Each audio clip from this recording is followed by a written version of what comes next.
Salve, salve! Hoje nós vamos falar sobre O que a Casa Criou, de Diogo Monteiro, Prêmio Sesc de Literatura. Então vamos à leitura. Deixa eu pôr aqui os óculos de O que a Casa Criou.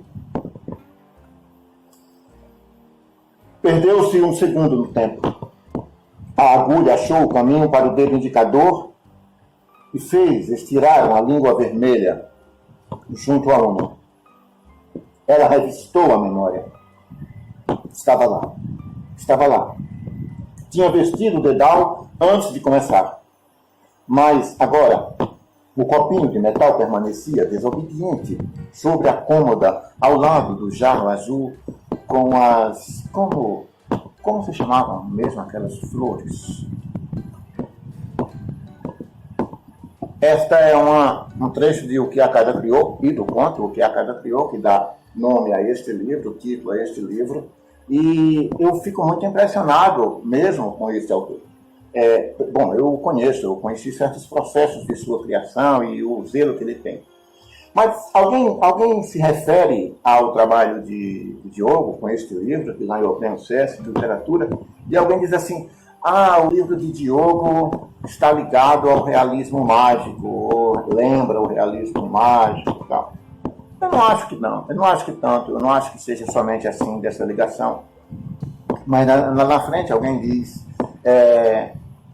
o livro de Diogo está ligado a Garcia Marques. Eu acho que sim, nesse ponto eu acho que sim.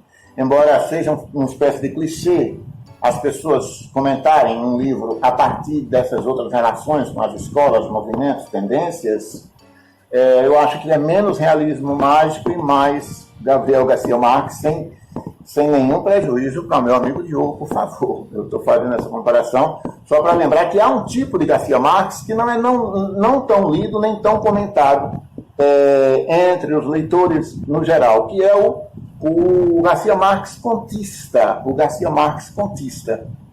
E há essas relações mesmo. Por exemplo, é bom a gente mostrar, né? Na página 12. Diz: Cresceu para não mais conseguir entrar em casa. O corpo maior que o arco da porta. Olha que imagem linda, né? E essa imagem me remeteu, por repertório de leitor, a um conto do Garcia Marques chamado O Afogado Mais Bonito do Mundo.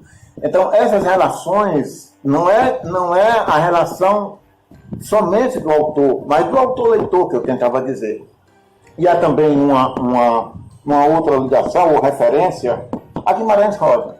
Eu acho que é um texto muito de Diogo, muito ligado a Guimarães Rosa, goste ele ou não do que eu estou dizendo aqui, geralmente ele não gosta, mas tudo bem. Por exemplo, na página 110, nós temos um exemplo. O que queria ele de mim? Eu estava fazendo certo, digo, desde nascido até então, desculpem a leitura que eu estou sem os óculos, mas o que queria ele de mim? Eu estava fazendo certo, digo, desde nascido até então? Esta pergunta sobre o homem que se torna, esse personagem de Diogo, e o homem que se torna, por exemplo, o filho em A Terceira Margem de Guimarães Rosa, é muito clara para mim. E é muito saboroso poder dizer isso, porque é um tipo de leitor, autor e autor-leitor, que garante a sua tradição, que garante as suas referências, né? E no caso de Diogo, a frase nele tem uma ligação, eu digo, uma ligação com a linguagem, uma ligação interna com a mise-en-scène, ou seja, com a cena, que também o contista, Guimarães Rosa, observa no que escreve. Contudo, o que eu vejo em Diogo não são as velhas fisionomias, mas as novas fisionomias. Não as velhas fisionomias, digamos, regionais que estão em Guimarães Rosa, até mesmo nos lugares comuns que há em Cortázar, ou seja, no próprio Garcia Marques, etc. Mas eu noto neste livro, eu acho que é por isso que ele tem um êxito muito grande nacionalmente, é porque há ali rostos de pessoas de um Brasil ainda arcaico, é claro, mas um Brasil ou de pessoas, digamos, sem mitologias, digamos, sem cosmogonias até, uma espécie de falta de origem no geral, pessoas todas em crise, do campo, pessoas da cidade, mas tudo dentro de um universo psicológico e sempre muito bem valorizado por Diogo. E essa atmosfera psicológica é diferente dos psicologismos que alguns autores criam para os seus tipos ou personagens. Diogo tem isso que podemos dizer, ao meu modo, a busca de um estilo. Deixa bem clara a intencionalidade dele, e a intenção, e a extensão dos seus contos naquilo que Edgar Allan Poe, importante espírito de Edgar Allan Poe, baixe nessa seção. Mas a Edgar Allan Poe chamava dessa intencionalidade, né, de um efeito único no conto. Quando você lê esse livro, você vai ou reler, nesse caso que seja reler, tente notar isso que estou lhe dizendo. São fechamentos de contos e aberturas de contos, mais ao modo enxadrista, que tem muito de ligação, ou seja, não há a frase de efeito, há o efeito da frase.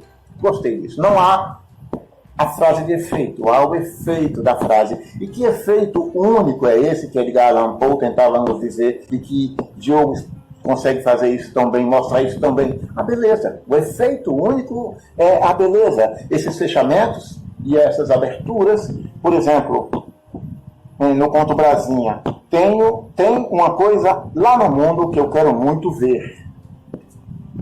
E ao final diz, lá a torrente ia levando tudo. Então todos esses fechamentos, todas essas aberturas, nesses contos de Diogo, transformam-no nesta pessoa que eu acho que tenta buscar na construção, essa é uma palavra importante, eu acho, neste livro, tenta buscar ou encerrar a experiência da leitura dentro deste mesmo efeito, esse efeito da beleza, né?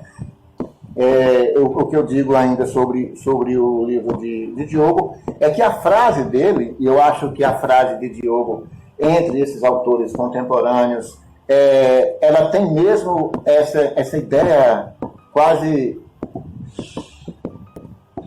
meticulosa. É uma frase que não se pode tirar dela as coisas com o rodo, há de se tirar dela as coisas com a pinça, se fosse necessário, né?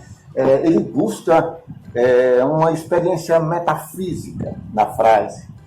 Ele sabe que a frase é como uma bomba, um torpedo, e ele busca essa metafísica na frase. Claro, eu conheço o Diogo, ele é jornalista, né? Eu não posso dizer isso, porque acho que jornalistas nem acreditam na metafísica. Então, deixemos isso no mundo da física, pelo menos, porque senão a minha frase fica completamente sem sentido. Mas a frase de Diogo, nesse livro, ela parece estar a serviços internos, a serviços de exploração interna, cosa mentale, né? Como diria Leonardo mesmo, essa construção mental com uma poesis própria, uma poesis muito característica. Mas são aqueles rostos novos, e não os rostos regionais, que Diogo cria, os mais reveladores, a mim, eu acho, neste livro. Ler é como desenhá-las, mas ainda com esses tão prontos rostos que o leitor vê por aí, a gente tenta desenhá-los agora ou reconhecê-los nas ruas sob as máscaras do nosso tempo. Então você pode andar com esse livro por aí, decalcando rostos com a realidade, e verá que eles estão todos aqui e ali. Um abraço!